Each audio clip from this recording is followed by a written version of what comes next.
Bonjour à tous, j'espère que vous allez tous bien. Mais ça y est, on est à la semaine sainte, on a fait un parcours, on a fait un cheminement et ça c'est la dernière ligne droite pour arriver à la résurrection.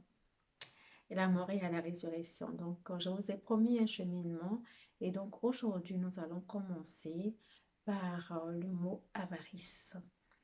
Je vous avais parlé des 7 péchés capitaux et bien, du coup, aujourd'hui, c'est le mot avarice qui va débuter en fait ce cheminement. Alors, prime abord, quand on parle d'avarice, on pense tout de suite à l'argent. L'avare, c'est celui qui a l'amour de l'argent et qui n'a pas envie de le dépenser ou qui se restreint de dépenser cet argent. Alors aujourd'hui, j'aimerais qu'on aille un peu plus en profondeur de ce mot avarice. Il y a des moments où dans la vie, je sens bien qu'on a besoin de moi pour accompagner ou bien de donner du temps à quelqu'un. Et toujours, je me défile, je n'ai pas assez de temps, j'ai du travail, je n'arrive pas à m'occuper de moi et donc je ne peux pas non plus avoir du temps pour autrui. Et ça, j'appelle ça l'avarice du temps alors que nous avons la capacité d'organiser notre temps et avoir du temps pour nous et aussi mettre du temps à disposition d'autrui, de celui qui est en face de moi. Il m'arrive aussi, il peut arriver, quand je dis moi, je parle de nous, hein, de ceux à qui ça arrive. Nous sommes des êtres humains, donc tout ça peut nous arriver. Et donc, si je reçois un cadeau et que je ne sais pas dire merci ou que je demande un service qui m'a été rendu, que je ne sais pas dire merci, je suis avare du mot merci. Et je ne sais pas dire non plus je t'aime à mon conjoint ou à ma conjointe, ou je ne sais pas dire je t'aime à mon enfant. Et là, je suis avare de ce mot. Et donc, j'ai une connaissance. Par exemple, je connais un peu la spiritualité et je me donne, je me ferme à partager ce savoir avec autrui en pensant que si je donne, mais on va me voler ma connaissance et que moi, je n'aurai plus rien.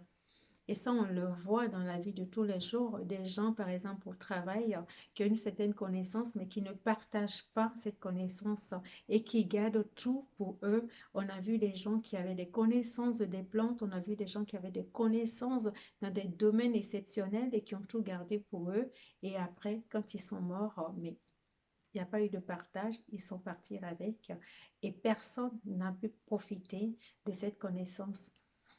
Et nous voyons bien que la Semaine sainte a commencé quand, si je me réfère à la Bible, c'est le jour où le Christ Jésus a enseigné dans le temple. Jésus avait cette connaissance et mettait sa connaissance à disposition de ses disciples, à disposition de ceux qui voulaient bien accueillir cette connaissance.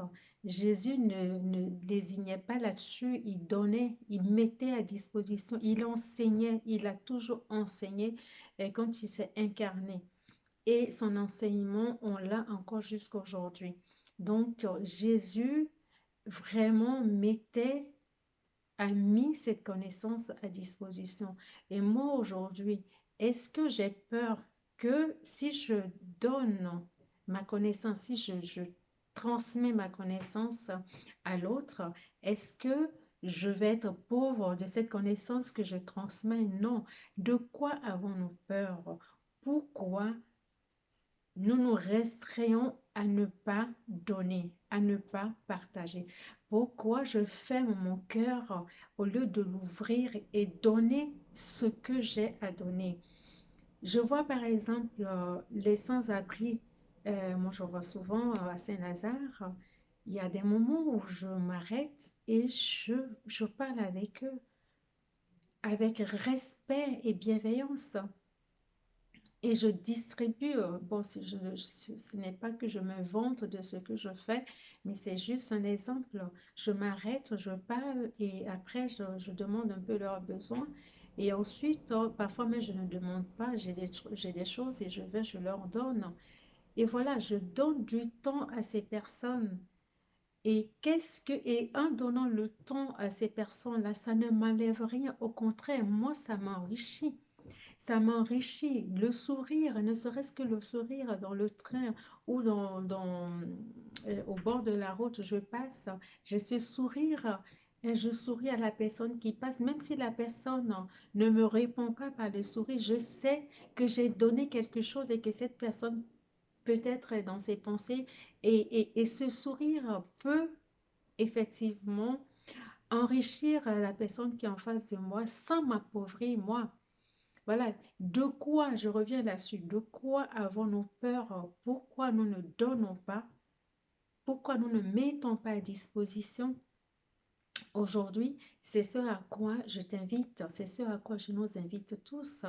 Et il est dit également que dans le temple, les gens ont donné de l'argent. Et il y avait une personne âgée, ils ont parlé d'une vieille dame qui a donné son dernier sou. Et Jésus a dit que cette dame a donné plus que les autres parce que elle a donné de derniers sous qu'il avait alors que les autres ont donné leur surplus.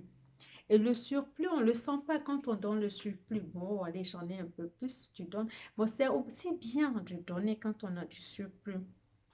OK? Et là, aujourd'hui, j'aimerais aussi que vraiment qu'on se pose et qu'on ouvre vraiment notre cœur au divin, on ouvre notre cœur à Dieu, on ouvre notre cœur à la source, afin de vraiment recevoir ce qu'il y a à recevoir dans notre cœur, afin que notre cœur s'ouvre. Et quand notre cœur va s'ouvrir, nous allons effectivement nous poser la question si il y a plus grand que moi, qui est la source, que je m'abandonne, je ne pense pas que je puisse manquer de quelque chose. Et car on sait que les oiseaux ne cultivent pas, les oiseaux ne plantent pas, les oiseaux ne préparent pas, mais ils ont toujours à manger. Quand je fais confiance à plus grand que moi, quand je fais confiance à la source, à Dieu, je ne manque de rien. En ce moment-là, je m'abandonne et j'offre, je mets à disposition. Même quand tu n'as rien, tu as ce rayonnement que tu peux mettre à disposition du monde, que tu peux mettre à disposition de l'humanité, ne serait-ce que même à côté de toi, parce que oui, on s'enrichit, on amasse le matériel, on amasse le bien, mais pour faire quoi au finish? Pour faire quoi? Le jour où je vais me désincarner, qu'est-ce qui me restera? Je ne vais pas emporter la maison que j'ai, je ne vais pas emporter ces richesses, mais je vais emporter ce que j'ai pu cultiver en moi, ce que j'ai pu recevoir et ce que j'ai pu donner. Vraiment, la richesse, la plus grande richesse, c'est cet amour. C'est cet amour qui peut tout.